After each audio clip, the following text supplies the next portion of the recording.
Welcome back to Picks from the Sticks. This is Garrett, and I'm here with Brent for another episode of Picks on Some Ponies. How are you doing, Brent? Doing good. It's another Friday afternoon, so a great time to talk about Saturday's races. Yes, sir. And let's throw it back to last week. We went over our very first pick six. We tried the pick six at Belmont, and we were one race off. We went 5 out of 6, and the one we missed, we had the second, we had the third, and we had the fourth place horse. Don't want to talk about it, man. A But not thorny the winner. tail, dude. That was the thorn in my tail the rest of the weekend. I know, and it paid like 800 something with that horse that won. It would have bumped down a little bit. We had some more favorites that would have probably been in the 600-700s. So we were that close. 5 out of 6. Disappointing. Yeah, That's 2 weeks not in a a row. bad bet at all, though. Oh no, 2 weeks ago we missed 3 races. But we've missed one. Yeah. A pick 5 by 1, and now a pick 6 by 1 race. Not bad to go 5 out of 6. Well, that means we're getting closer again. We are getting closer. All right, so kind of a hangover from last weekend's races. They were kind of loaded. Gulfstream and Churchill Downs, they have one race each that we'll look at. Belmont Park, they're taking it easy before their big weekend next week with the Belmont Stakes. They have one stakes race, but it is grade 1, so we'll go over it. And that leaves Santa Anita kind of to pick out a multi-race wager that we'll go over and put together for the bulk of the show. So that's the order we're going to go in. Does that sound like a good order on tap there, Brent? That makes sense. It's definitely a valley week on the horse racing. Last week was a hill, a lot of big races, some grade 1s, big races all across the country. And next week we're up to another hill, Belmont Stakes Day, and it's going to be a loaded card at Belmont Park all day long. This week, not as many big races, but still there's some quality horses, enough to touch on. Might as well see what we can do. A little bit of a lull, but we will still touch on them. We will start down in Florida at Gulfstream Park. They're race 11. They have a handicap for $50,000 for 3-year-olds and up, 1 mile on dirt. It's a 9-horse field. Just one horse I'm looking to throw some money on this one, Brent. So some win money. The 4 Diamond Oops. He won a tune-up grade 3 at the end of 2019, right before running a respectable 4th in the Pegasus Cup a month later at Gulfstream. This is his first race back since then. Is a win bet appropriate here in this race? Diamond Oops is definitely one of the 2 horses that I have my eyes on. I mean, this is a horse that's run against quality fields for a long time now. He usually doesn't win the big ones when he races in these grade 1s. He doesn't win, but he's dropping down in class big time here. So he definitely will have a huge chance. The only other horse that I would look at would probably be the very last horse in the field, the number 9 Math Wizard. Mm-hmm. Math Wizard ran an incredible race, 3 back in the Pennsylvania Derby, a grade 1, and he was able to outrun Mr. Money, War of Will, and Probable was in that race as well. Yeah, he's 31-1. Yeah, as a bomb. Everybody else was in the single digits, and Math Wizard was able to run down Mr. Money at the end. Math Wizard is a closer. He likes to come from deep, and if he doesn't get the pace, he's going to struggle to make up ground. We've seen that in the last 2 races now, in both the Breeders' Cup Classic and in the Razorback. Vino Rosso and McKenzie in the Classic. I mean, in the Classic, he was clearly outmatched by Vino Rosso and McKenzie. Yeah. But in that last race, the Razorback, Warriors Charge was on the lead the whole way. Was able to just run wire to wire, and there was just not enough pace for Master Wizard. He's going to need some pace if he's going to have a chance. He does have blinkers on. It looks like there's 2 pace horses that may be able to speed things up just a little bit in this race. That would be the 6 Red Crescent and then the number 3 Latruska. If those 2 get into a speed duel and Diamond Oops is close enough to the pace, then Math Wizard may be able to run into this race. But I think Diamond Oops is definitely the play here. But Math Wizard would be the one I'd be most weary about. Can I put Diamond Oops on top on a wheel and let it ride? Yeah, that's not a bad idea either. Go with Diamond Oops. He's going to get a lot of money. And wheel the rest of the field? Yep. Yeah? Yeah, put him on top. And then hope for Math Wizard to just stay back and hope for one of these longer shots to come through. And there are some others. The 2 horses with pace, they may be able to stay on, and Red Crescent and Latruska probably won't be taking as much money as some of the more popular horses in this race. that's definitely an option. I really don't see too much pace. Honestly, you could probably just roll with Diamond Oops and Latruska and Red Crescent, maybe. Sure. So that's kind of late at Gulfstream Park. It'll go off kind of late there. If you're still watching, tune into race 11 for that one. Watch for Diamond Oops. Moving to Churchill Downs. It's their last race of the day. It's race 11. It's the Louisville Stakes. It's a grade 3, 4-year-old and up. It's a 1.5 mile on turf. Kind of you don't see that a ton over here. 12 horse field. There's only 3 horses in the single digits for morning line odds. Not a field I'm familiar with at all, but we'll still go over this one. It's on our home turf, no pun intended. The 5, Arklow, will be your betting favorite. He ranks first in all speed categories, except late speed. He ranks second, so he's still up there. He's been in 3 straight grade 1, so this is a little bit of a drop. The 6, Tis a Slam, and the 12, Admission Office, also have been in higher graded stakes recently, but haven't shown much. Outside of those 3, kind of a three-horse race, do you see anything else you like? No, those are the 3 that I want to touch on. Arklow is a horse that I am familiar with. He's running a lot of big races. And it's just a weird division, though, because these aren't just the top turf horses, or at least Arklow, whenever he runs against the top turf horses, he struggles. But going longer, 1.3 miles, which I believe is what this distance is. 1.5 miles. Yeah, 1.5 miles. So that's a much longer race, and that's where he's really a lot better at, Mm-hmm. is just that added distance. So Arklow would probably be my pick in this field, but he's gonna be the favorite. So you have to see if there's anybody else you like, and I'm not sure that I'm as confident with Arklow that I would want to bet him if his odds drop any lower. Sure. He runs in all the big races. He ran in the Breeders' Cup turf. He ran in the Pegasus turf. But those races, he just wasn't able to beat the highest competition. You go back a little bit before that, dropping down just a little bit, even in grade 1, he was able to win when it wasn't, an all-star grade 1. And that was a 1.5 mile race, the distance that he likes. Mm-hmm. So Arklow makes sense as the top choice here. But I do think Admission Office is probably the most likely horse to beat him. He's another horse that runs in a lot of top races. And just 2 out in February, losing to Zulu Alpha by just 1 length in a grade 2. Zulu Alpha, one of the top turf horses in the world right now. Mm-hmm. I would say it's a pick between those 2 for me. Yeah, Tis a Slam. I'm looking at it again. Not too much of a pick for me, but finishing up the day here with a 12-horse stakes race, it's going to be pretty entertaining for the end of the pick 4, 5, and 6s. So that'll be a decent one to watch. I don't know if I'll bet it, but something to look at. You get a grade 3 at Churchill Downs. Yeah, those turf races are tricky, especially if you're not as familiar with it. Yeah. It's a wide open field, but I think one of those 3 is probably going to be the winner. But you never know in these turf races. Nope. All right, so we'll head up to Belmont Park for race 9, where they have a grade 1, the Ogden Phipps. Am I pronouncing that right? Stakes. Yep. Mm-hmm. For $300,000. It's for 4-year-olds and up. It's the girls. It's fillies and mares. 1.16 miles on dirt. Small field here, 6 horses. But I'm going to stick with the top 3 morning line favorites personally in this one. You can try to talk me into the 1, Pink Sands, because of her closing speed. And also, I'm leaving out the 3. She's a Julie. She's kind of a has-been. Big name in the past, not so much now. The 5, Ollie's Candy, is the first favorite at 8-5. She's been in some pretty big grade 1s recently. She only lost by a head at the big girls race at Oaklawn in April at that meet. And the race before that lost to the same horse, Cece, in a grade 1 at Santa Anita. And if you go back one more race, she was in the Breeders' Cup Distaff and ran 4 to some of the top female horses out there. Cece's not in this one, so it's kind of an open field for Ollie's Candy, having lost to her back-to-back.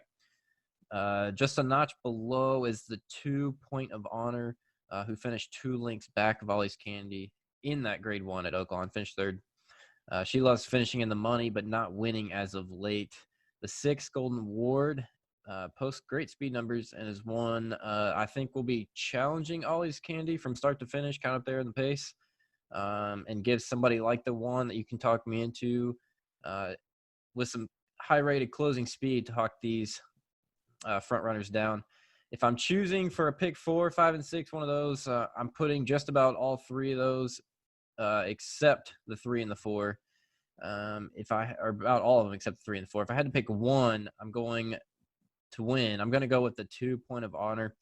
She's due for a win. In that third place run to Ollie's Candy last out, she came way off the pace. I watched it. Went 6 wide, flew down the stretch. If the race was a little longer, she would have won. Finished third. I think Ollie's Candy tires out again up there at the front, and instead of CC getting the win, it is Point of Honor this time. I would choose Point of Honor. What? Sorry, Brent, I threw a lot at you. What? Who do you like? No, that's great analysis. I mean, you covered about everything this is the race that I'm most excited for the weekend, without a doubt. Point of Honor and Ollie's Candy are 2 of the top older fillies in the country. I mean, there's not many other horses outside of Midnight Bisou, who everyone knows.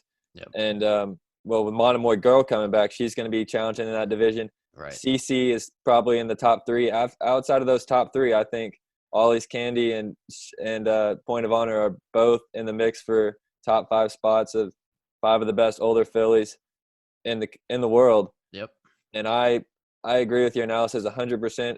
There's 4 horses that like to be on or near the lead in this field, and there's 2 horses that like to come from the back. I'll take the numbers here and think that the 4 at the top are going to wear each other out.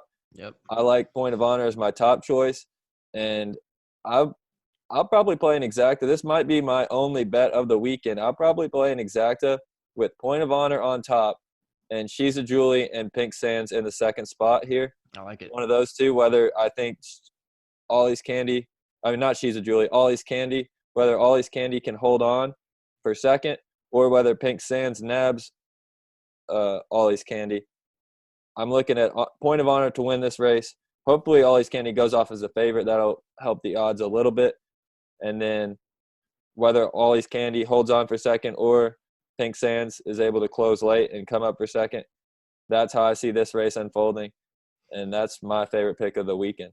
Yeah. Pink Sands will be probably your, one of your higher ones. It just depends on if a lot of people, handicappers, if they look into it and they analyze the race in depth like that, they see all these ones that these horses have in the middle of races.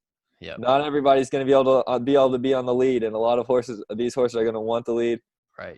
Expect a really fast pace, and I think Ollie's Candy is really the only one that's shown that she can hold on and withstand a fast pace to still finish close to the front. Yep, I like it. I think Point of Honor is honestly a better horse than Ollie's Candy. That last race, as you talked about, she broke very poorly. Yep. Was in dead last at the start of that race. Had to go wide. Still was able to close late. And CC and Ollie's Candy were on the lead. She was the only one that was running and making up ground in the stretch. She was flying. I love Point of Honor to win this race. I mean, if you want to go simple, just bet Point of Honor to win. I'm going to try to make a little bit of money and get playing exacta here with just 2 horses underneath of her. All right, so that wraps up the individual races we'll go over. We are going to go out west, where we're going to put together a multi-race wager. We're going to go for the late pick 4 at Santa Anita. Some small fields for all 4 races up and down the pick 4.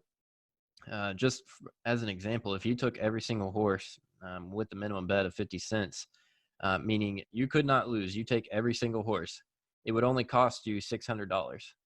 No, 600 is not a small amount, but you're literally taking the entire field in every race. You cannot have a losing ticket. Yes, you can lose money, but your ticket is not going to net zero, or you're not going to cash in and get zero back. So, Brent, when you've got fields like these and you want to play it, you need to shave them down slightly, and you need to up that minimum bet to increase that payout, because it's probably not going to be super high with only 24 horses on the entire pick 4. So you take that 50 cents, you bump it up to $1, maybe $1.50, and on that will pay, if you take $1, you times it by 2. If you got $1.50, times it by 3, and so on. Am I right?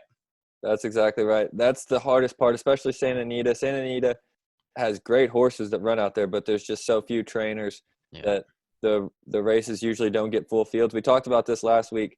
One of my better bets of the weekend last week was betting against Authentic and betting Honor AP in that Santa Anita Derby. In order to profit, I had to put a $20 win bet down Yep. on Honor AP. Ended up paying out $64, so it worked out well. But you have to be more selective, and sometimes you do have to up it. I mean, if you can single a couple horses, you can up the payout, put in a little bit more money, and then you're looking at a really nice ticket. But you do have to be selective in smaller fields. You do. And this was the only pick four it's got that we could really look at this weekend. It's really tough. It's got 2 stakes races. So we're just taking a shot at this one. I am going to kind of I'm going to have the liberal attitude here. I'm going to take just about every horse in the field and try to make a case for individual horses. And then, Brent, you're going to be the conservative one. You're going to knock them down a bit, shave the ticket, and get us to an affordable ticket. Sound good? That works for me. All right, so first leg, race 6. It is the Thor's Echo Stakes. It is for 3-year-olds and up, cow-bred or sired, 6 furlongs on dirt. Small field, it's 5-horse field. That will be the smallest field we have. There's 2 of them, only 5 horses. In this one, I shaved the 3 Oliver and the 4 Loudmouth and kept the rest. I kept the 1, the 2, and the 5. The 1, Desert Law, is going to be your heavy favorite. It's morning line 6-5.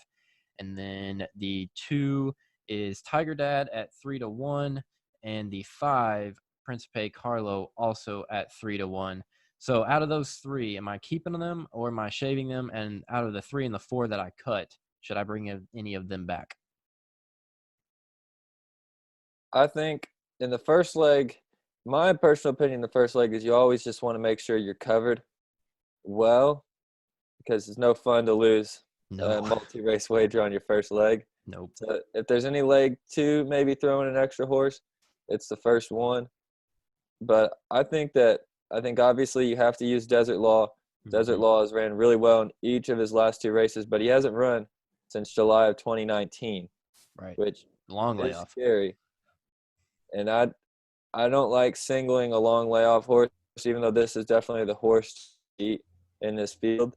So I would pick between the 2 and the 5 on which one to keep. Looking at them both, let's think. So Principe Carlo is the 5, 3-1 morning line. Not much stakes experience. Has only run in 1 stakes race. Finished second though. He did. And he's put together 2 really fast 6.5 furlong races, last 2 out, both at Santa Anita.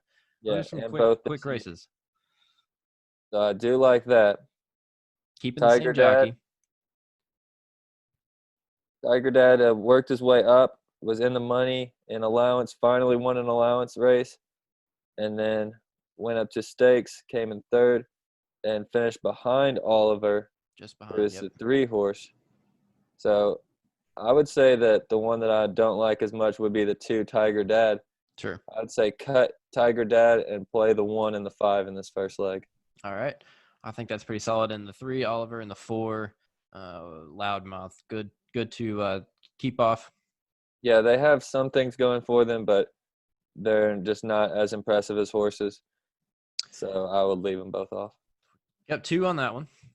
Moving on to the second leg, race 7. It's a starter optional claim, $28,000 horses, 3-year-olds and up, 5.5 furlongs on turf. Move up 1 horse. We have a 6-horse field. The only one I immediately cut out was the 2, Handsome Cat. He just broke maiden, and it was on dirt. And he's moving back to turf for some reason, and he's 0-2 on turf. So I felt okay leaving him off. I think he's the longest shot morning line at 2-1. So I kept the 1, I kept the 3, the 4, the 5, and the 6. The only one I shaved was the 2. So it looks like your morning line favorite is going to be the 6, Chris Wildcat, at 2-1. Kind of an open race here, Brent. The only reason I shaved 1 is I was kind of struggling, kind of trying to look up and down the program to see if there's anybody that pops out, and I am having some trouble. The 5 go time posted a 90 speed figure in a grade 3 last out. Finished 8th, but was only 5.5 off the pace, which isn't terrible in a second lifetime race. Long layoff coming all the way from December of 19. The one hit the seam at 7-2. Looks like he likes to finish in the money. Hasn't won a race since June of last year when he broke maiden. But in terms of speed figures, posting a bunch of 90s, mid 90s, hard to leave off. And the three Factorial at 5-1. Not only one lifetime win in 17 races, so maybe that's one that's next to go. The 4 Fratelli, only 2 lifetime races, broke maiden first time out. Followed that up with a decent speed figure and a show in a similar, a little bit higher race class than this. So I struggled a little bit on this one. What Yeah, are you seeing? yeah, it's fair to struggle. I think that the one that I would definitely want to use is the number 1 horse, Hit the Seam, Yep. a horse that likes to be on the lead and has run well recently, even though he hasn't won. I would bump him up over Factorial. They have about the same running style. Factorial likes to be on and near the lead as well. I think that Hit the Seam is the better choice of those two. And then it gets down to, well, then the other 3 horses have less experience, especially the 4 and the 5. The 4 and the 5 each only 2 lifetime starts. Mm-hmm. So it's hard to really have a handle on either one of those horses. They both started out in maiden claimers, won their first maiden claimer, stepped up in class a little bit, and both of them struggled. So very similar horses in that instance. Correct.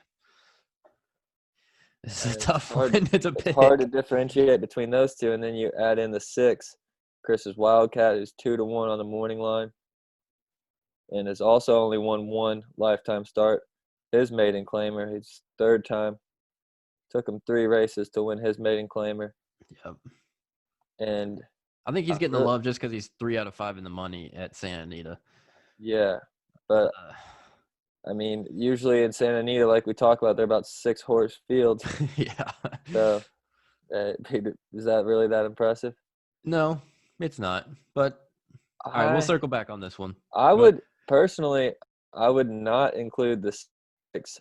I just don't see Leaving the 6 this off. horse being able to do it, whereas the other 2 horses have shown improvement.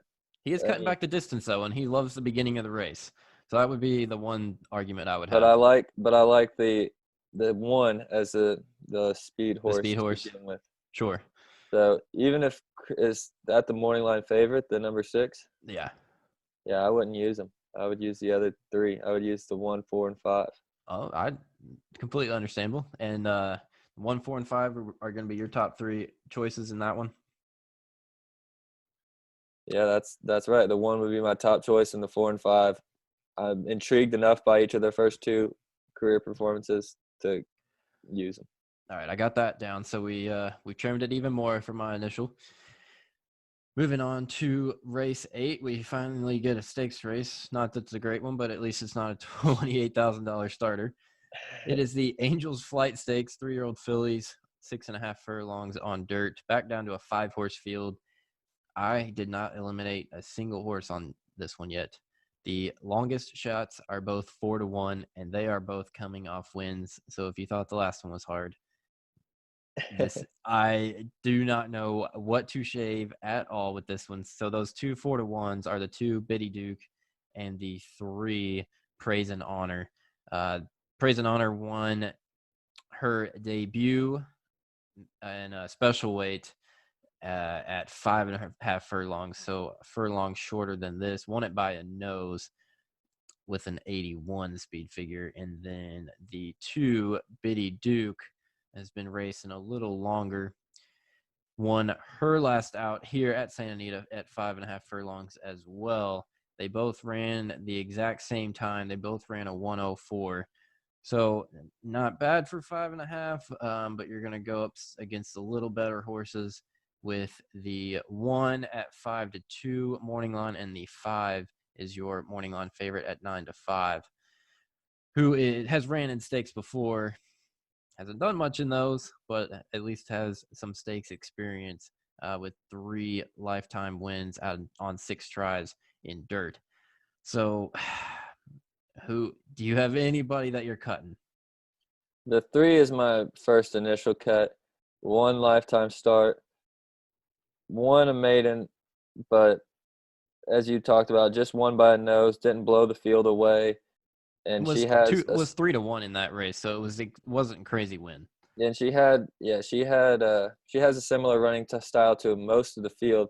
A lot of these horses look like they like to come from off of the pace.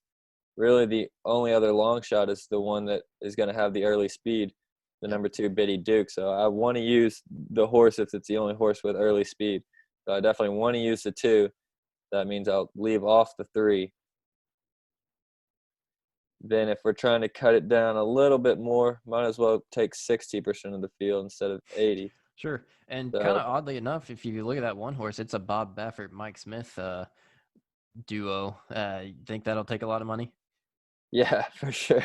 It's kind I of a mean, random little duo there for yeah, well, I usually say whenever people are drinking at the track and they're just scanning through the program, that's the first thing that they'll catch their eye is Yep. Bob Baffert and Mike Smith, and that's where the money will go. I guess there's not going to be anybody drinking at the track this weekend, but Yeah, I'm sure nobody's there's going to be there. They people drinking at home. enjoying some beverages and maybe playing different tracks, or they don't look at it in depth as much as we are. They see that that's going to take some money, but that doesn't mean.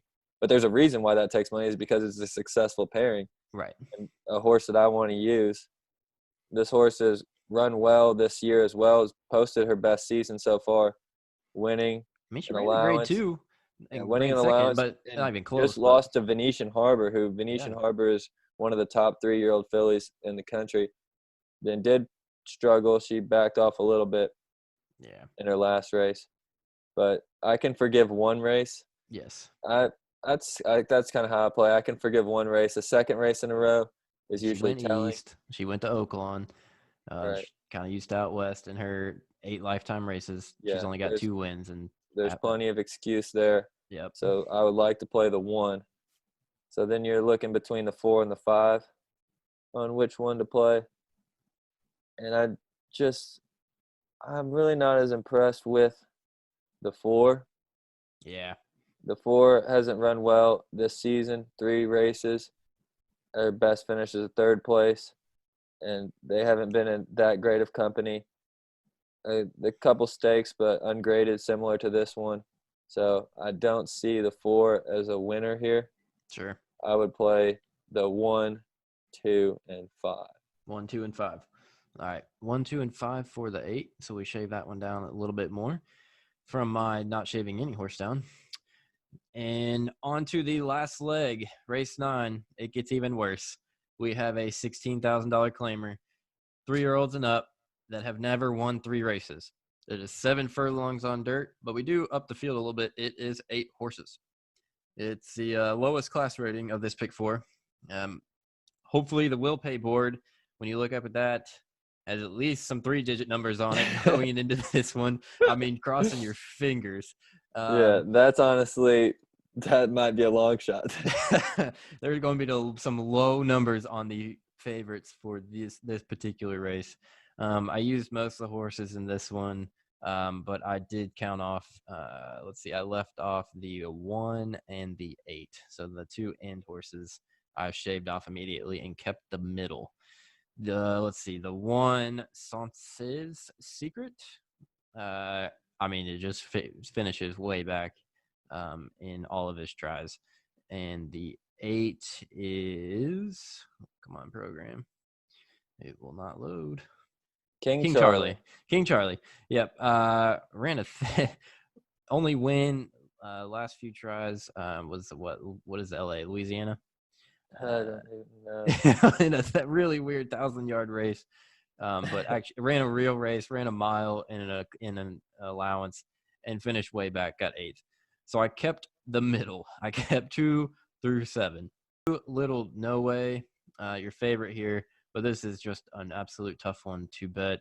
Down in class because for a good reason, was not doing much. Also ran in a 1,000-yard race wherever LA is. Lost by a head second. So there's not a ton to go on at all. Only 2 wins and 17 lifetime tries. If you remember, the criteria was they could not have won 3 races in their lifetime. So this is the definition of crapshoot. The 6 Dark Hedges, again, coming down in class, was 15 lengths off of winner in the last race. I ran 5th the race before that, and then ran the best pace of his life back in January in a starter race and ran 2nd. So I used a lot, but kind of for good reason. I do not know what the heck to pick in this race, Brent. Yeah, it's a tough race for sure. You want to, in a race like this, you want to have at least one longer shot that you keep around, so that tote board will light up just a little bit. Yeah, just a little glimmer of hope. But you don't want to spend all your money either if you're going to not profit much. Sure. With these smaller fields. So the one horse that I like that does have a little bit of a price would be where is he? The number 3, Lil Sydney. Only 1 win, but is running better, looks to be improved. So in the last 2 races, has run really well. He now is gelded, so that sometimes changes how horses run. Sure. So I think it's worth at least a shot. I mean, he's improved his speed figures in every race in 2020, so no reason it can't continue.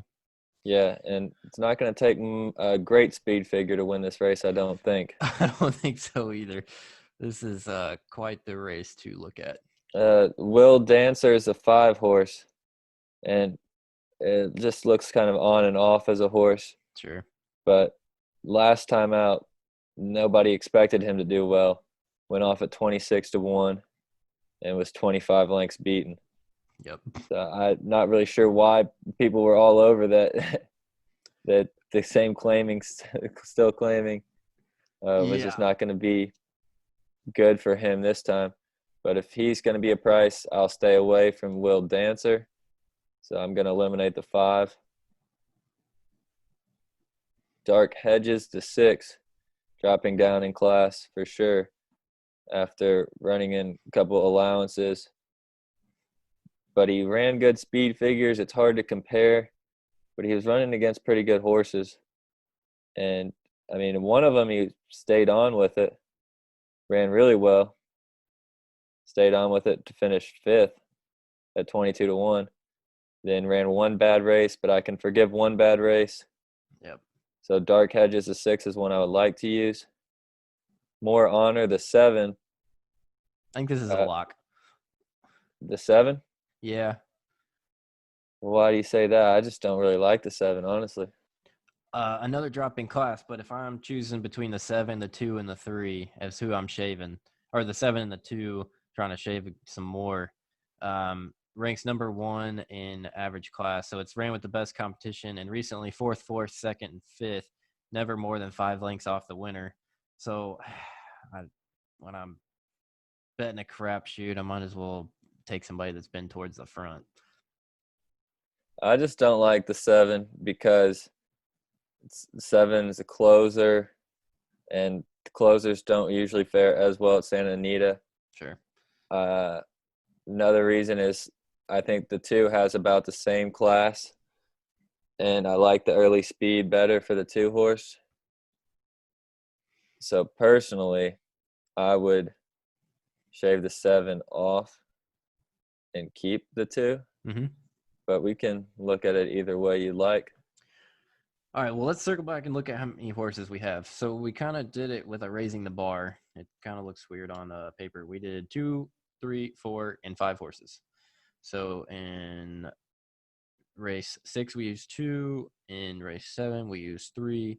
In race 8, we used 4. And in race 9, as of right now, we used 5. So that's 120 combinations. And on a minimum bet, that is a $60 bet. I looked it up at Santa Anita on Saturdays in this spring meet since they reopened. The pick 4 has not paid under $99.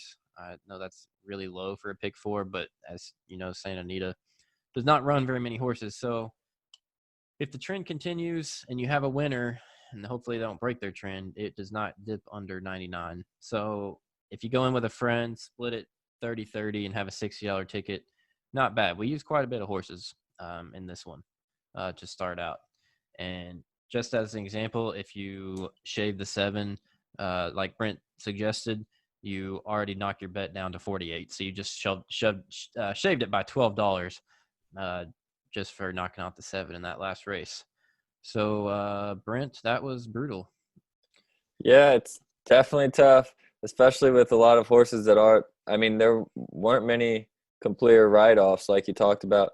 It looks like most of these fields are going to be competitive fields, which hopefully means there won't be one clear favorite, and the money gets spread around. That always helps these multi-race wagers if money gets spread around and there's no even money winners. But it's still tough. I mean, that's why it's such a fun game, is because it's hard to try to figure out try to pinpoint what's going to be a winner and what's going to be a throwaway. Yep.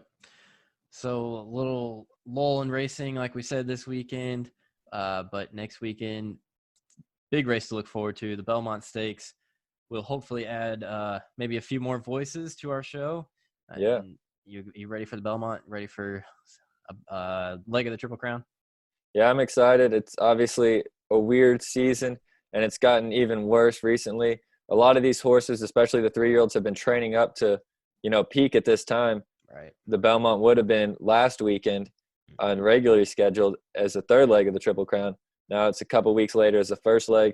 We've already seen a few defections now from the Triple Crown, as these horses were just trying to keep at peak level for just too long. Right. Nadal with a career-ending injury, terrible. Charlatan now is out of the Triple Crown, as is Maxfield, who just won that Matt Winn, one of the horses that we covered in our pick 4 a couple weeks back.